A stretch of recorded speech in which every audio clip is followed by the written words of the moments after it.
Uma boa noite a todos vocês presentes e uma boa noite para você também que está nos acompanhando de casa, através do YouTube, do nosso canal Centro Espírita Miguel Oficial. Por favor, você que nos acompanha à distância, reserve um vasilhame, uma jarra ou uma garrafa com água para que ela possa ser magnetizada durante a nossa reunião.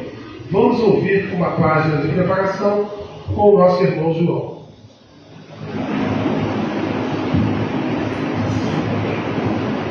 Boa noite, meus irmãos.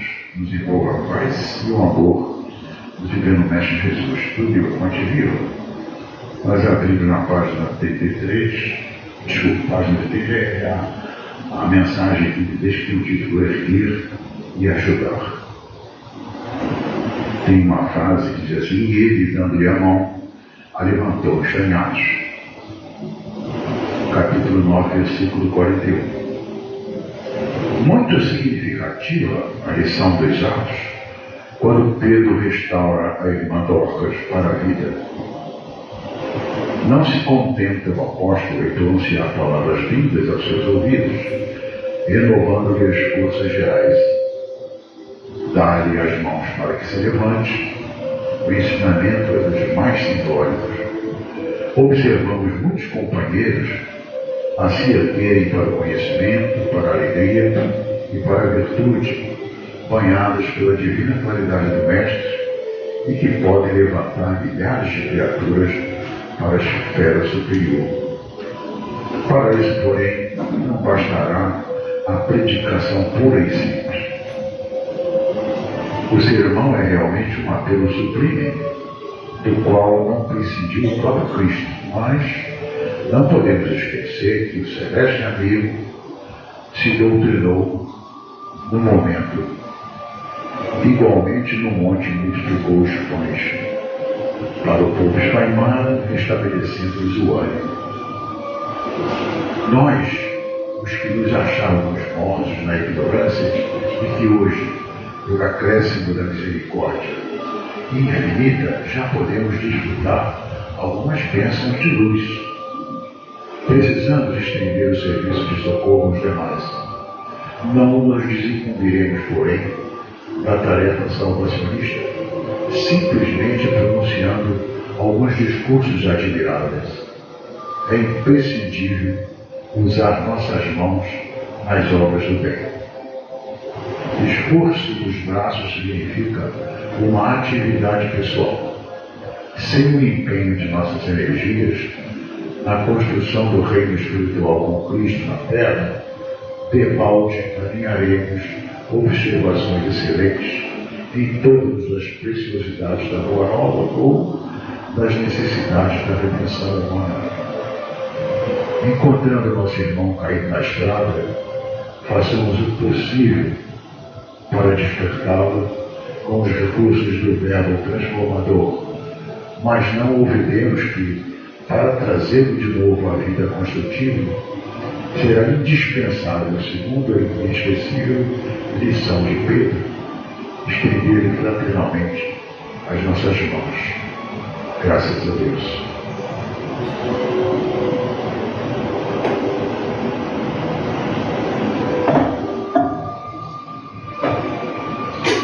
Então vamos todos juntos elevar os nossos pensamentos a Deus, nosso Pai, e a Jesus,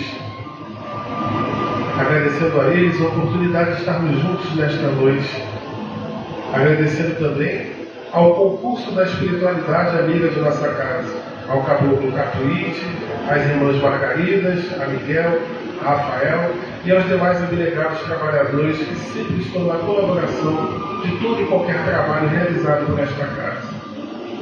Jesus, Mestre amigo, estamos te elevando nossos pensamentos, já estamos recebendo as primeiras benesses desta noite e estamos a te agradecer o bem-estar que vamos sentindo paulatinamente. As vibrações chegam a cada um de nós, vamos invadindo e vamos naquele exercício de permitirmos também a nossa afinização com essas boas vibrações, colaborando com o trabalho dos nossos irmãos amigos espirituais para que tudo corra a contento. Por favor, leve o nosso agradecimento até Deus, nosso Pai, por toda a misericórdia que Ele tem para conosco. sempre pelo seu amor, por tudo que Ele representa em nossas vidas e por tudo que Ele deseja para nós. Sempre o que é de melhor, e não temos nem palavras, pois seu amor é infinito. Que a nossa reunião transcorra contento. Por favor, toca a fronte da nossa irmã Isis, que oferecerá para nós nesta noite as boas reflexões vindas do Evangelho. E te pedimos também, Mestre Jesus, pelo nosso ENERF, que logo começará na nossa casa, nos próximos dias, que todos os irmãos, visíveis e invisíveis nesse grande trabalho durante o Carnaval, possam ser beneficiados, aqueles que trabalham e aqueles também que a nossa casa acolhe. E assim, Mestre amigo, sob a tua permissão, estamos dando por iniciada a nossa reunião de fluidoterapia desta noite. Que assim seja. Graças a Deus, graças a ti, Jesus. Então, vamos ouvir a nossa irmã Isis? Boa noite a todos que estão aqui. Boa noite a quem está nos assistindo no canal do SEM do YouTube. Eu vou dar agora continuidade ao estudo do Evangelho segundo o Espiritismo. Nós estamos no capítulo 4. Ninguém pode ver o reino de Deus se não nascer de novo. Na semana passada, a nossa amiga Inês, ela trouxe algumas reflexões para a gente sobre ressurreição, sobre a reencarnação. E eu hoje vou trazer as instruções dos Espíritos. Nós temos duas perguntas que foram feitas por Kardec e que foram respondidas pelo Espírito São Luís em 1859, em Paris. E só por curiosidade, né, São Luís ele foi um rei da França. A primeira pergunta, ela está no item 24, que tem o título Limites da Encarnação. A pergunta é a seguinte: quais são os limites da encarnação? E aí, só fazendo um parênteses, né? Como ele está falando de encarnação e não de reencarnação, eu trouxe aqui o significado dessa palavra. Ela deriva de uma palavra em latim, que é encarnare, e que significa fazer-se carne, tornar-se carne, tornar-se humano. É importante a gente entender esse significado.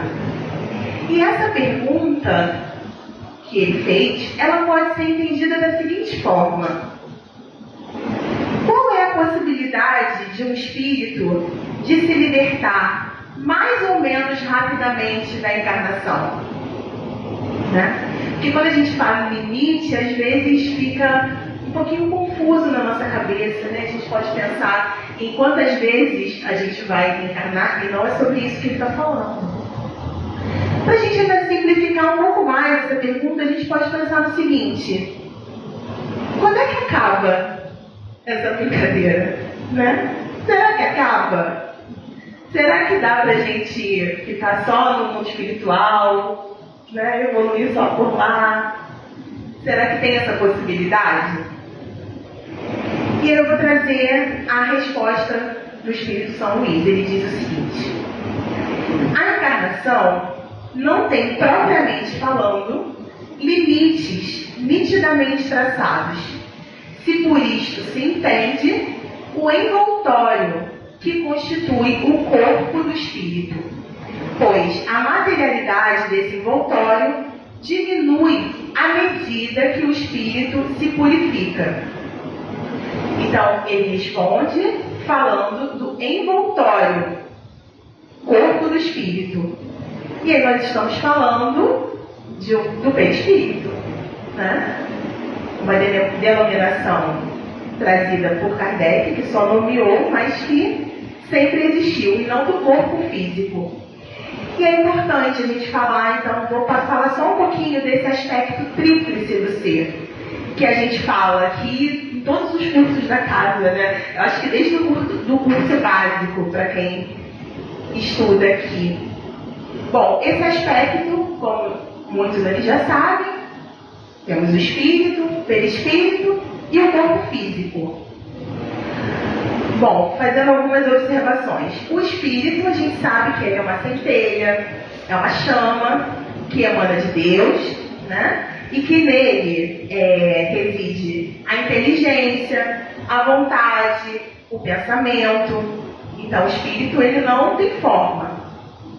O perispírito, que São Luís nos traz, que é o elo que liga o espírito ao corpo físico. É um envoltório semimaterial, né, como a gente costuma ver, que é a roupa do espírito, né, que não tem forma, como eu acabei de falar.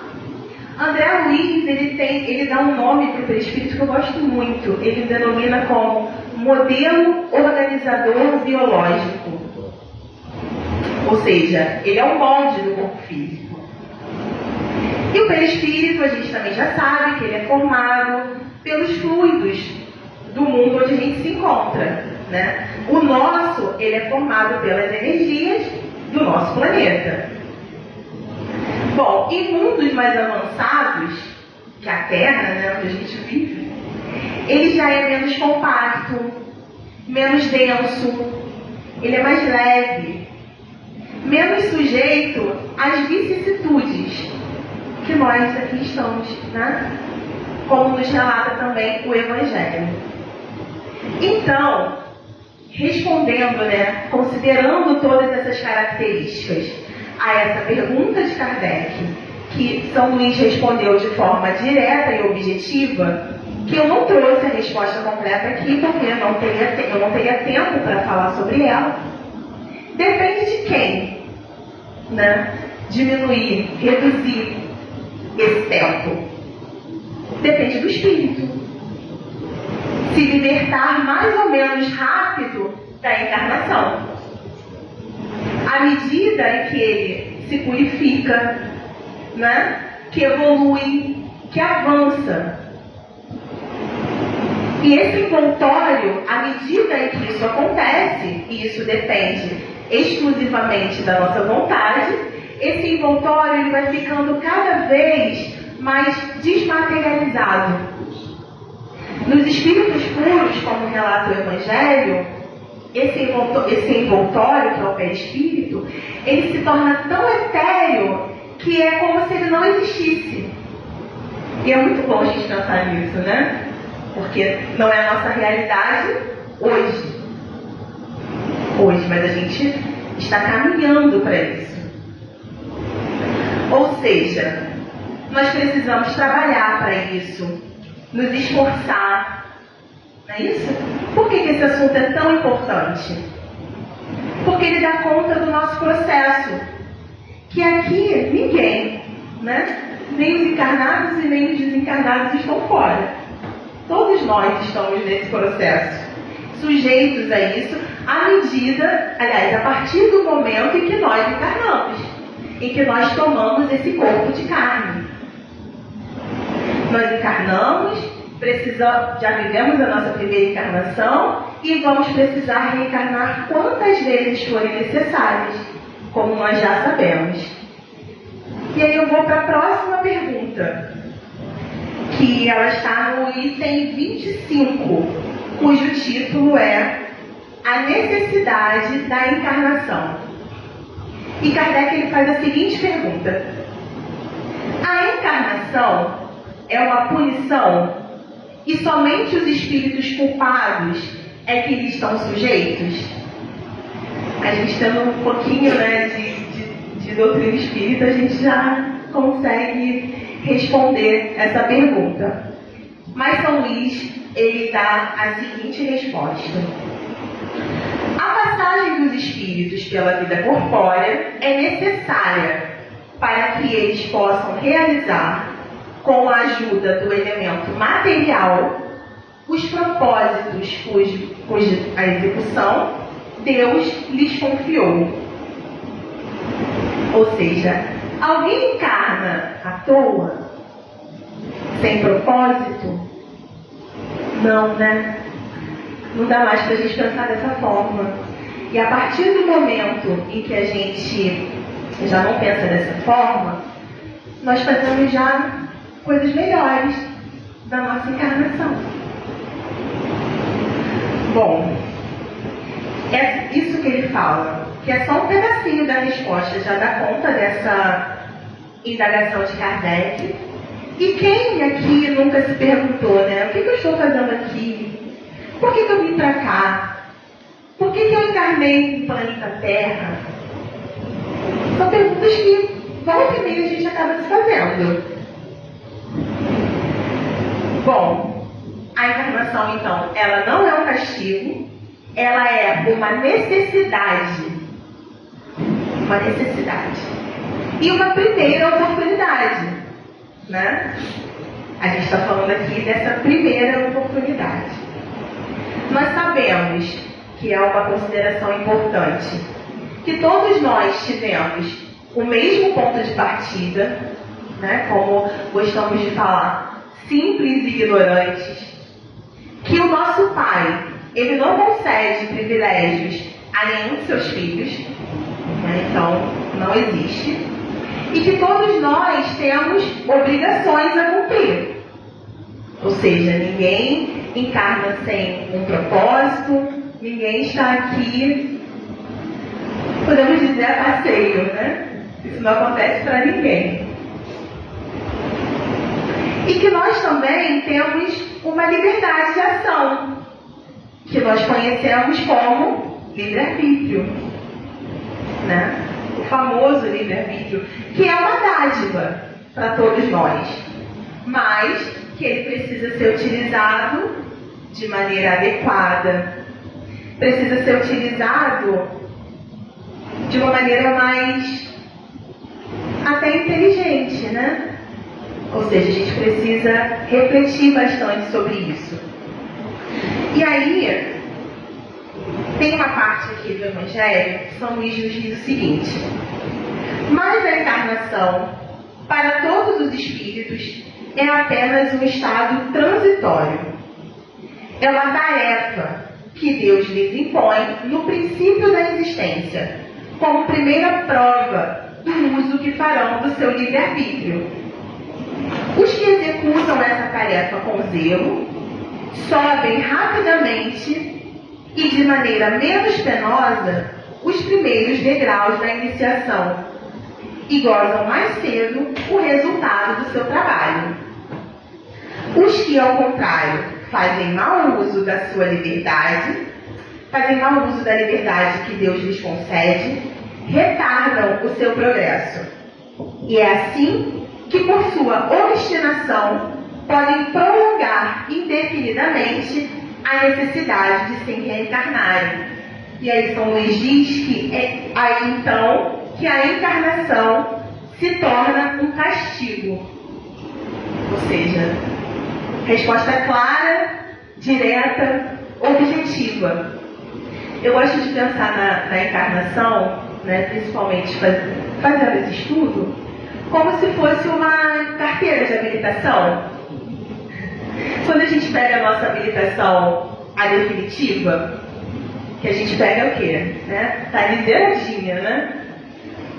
E aí a gente vai fazendo uso, né? A gente comete, às vezes, uma infração aqui, uma ali, por descuido. E as infrações, elas passam sem que ninguém fique sabendo? Não, né? Porque para toda infração que nós cometemos, fica ali um registro. E o que a gente tem que fazer, né? No nosso caso, a gente precisa pagar as multas. Mas, quando a gente pensa em reencarnação, a gente não precisa pagar, né? A gente precisa o quê? Reparar. A gente não pode simplesmente fingir que aquilo não aconteceu, que não está ali. A gente vai precisar reparar. E a gente também não tem, né, o controle do que fica no registro, porque isso não nos compete. A gente só precisa ter cautela, a gente precisa revisar. Sabe quando a gente entra lá no sistema e dá uma olhadinha para ver se tem mais alguma coisa? Com a gente não consegue fazer, mas a gente consegue refletir sim sobre os nossos atos, sobre as nossas atitudes. Isso sim é nosso dever.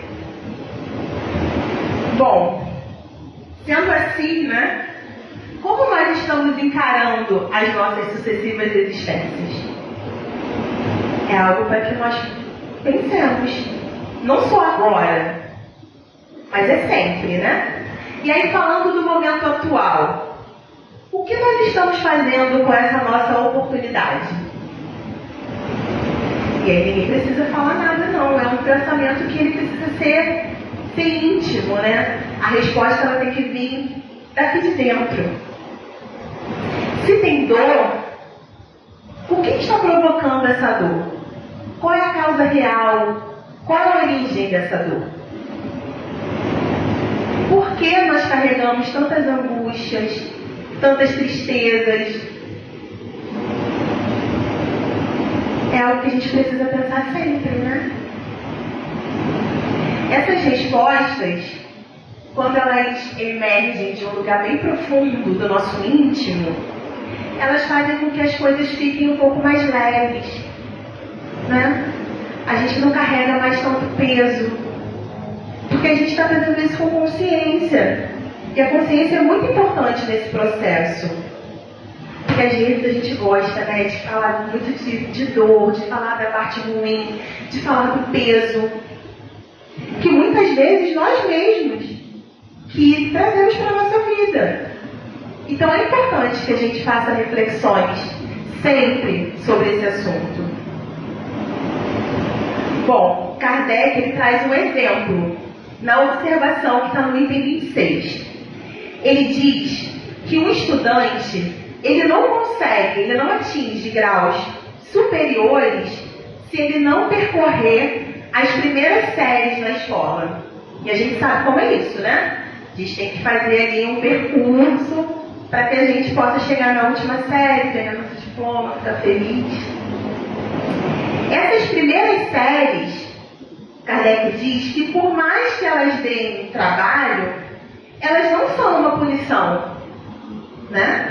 Mas são um meio para que a gente chegue nas últimas séries.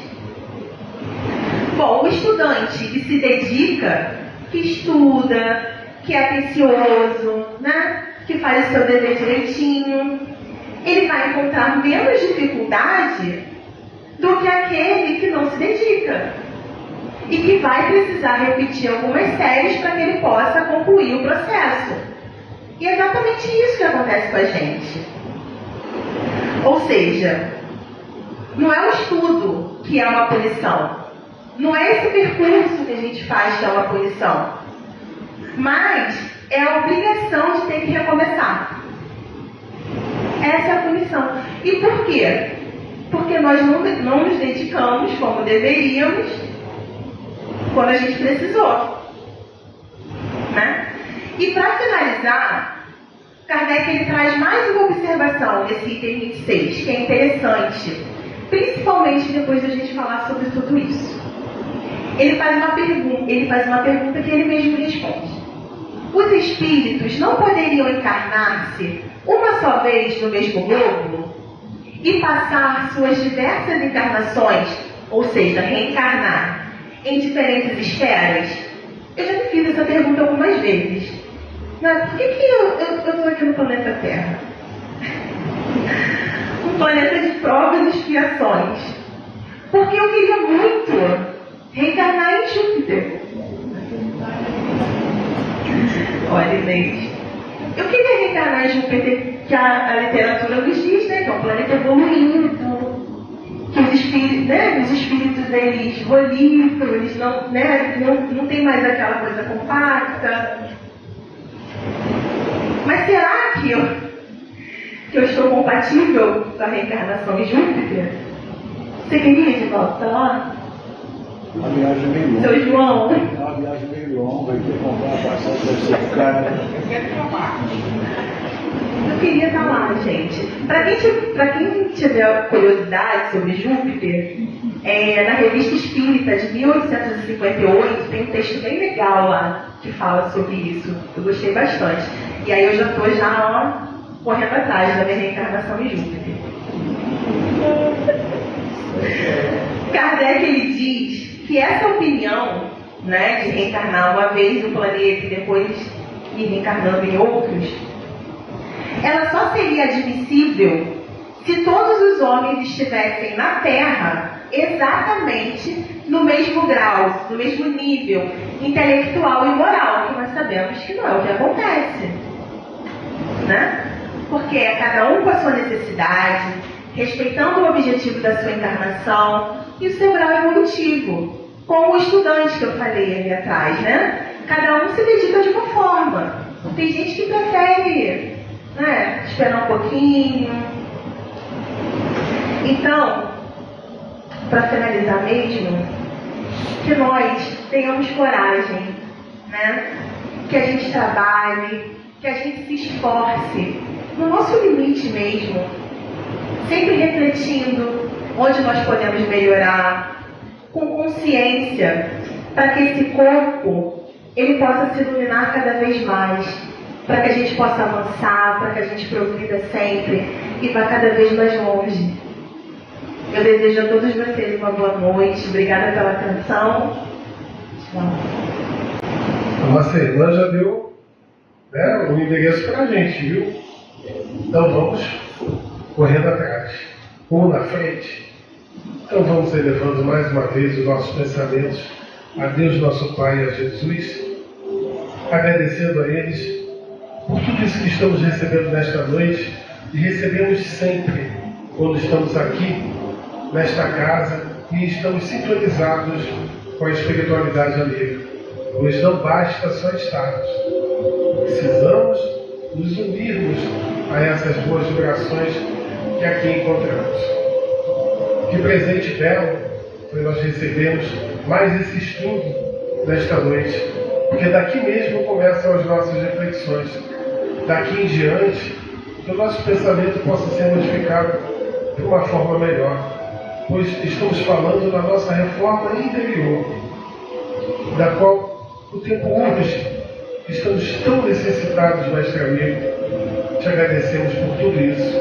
E mais uma vez, leve a Deus nosso Pai o nosso agradecimento por toda a sua misericórdia, traduzida por coisas comuns do dia a dia, porque o seu amor é infinito. O fato de estarmos aqui e estarmos recebendo tudo isso já faz parte dessa grande misericórdia.